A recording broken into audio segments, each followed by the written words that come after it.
நிறைய பக்குவங்கள்லாம் நம்ம வரும். அடுத்த நிலை என்ன அப்படின்னு சொன்னா 3 நிலையை நம்ம பார்த்துட்டோம். 3 நிலை சுத்த சன்மார்க்கத்துக்கு என்ன லட்சியம், அதுக்குன்னு ஒரு லட்சியம் இருக்கு இல்லையா. சுத்த சன்மார்க்கத்துக்கு வந்தோம்னா கேட்டல் தெளிதல் அப்படின்னு சொன்னா பெரியவங்க என்ன சொல்றாங்க, அறிபவை அறிவது. நீங்க அகவல்ல நீங்க படிச்சுக்கலாம். அறிபவை அறிவது, குரு மூலமா என்ன தெரிஞ்சுக்கணுமோ அதை அறியணும்.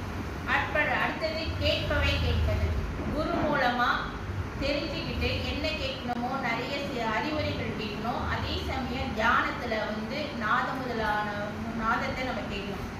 அடுத்தது என்ன செய்யணும், தியானம் பண்ணணும்.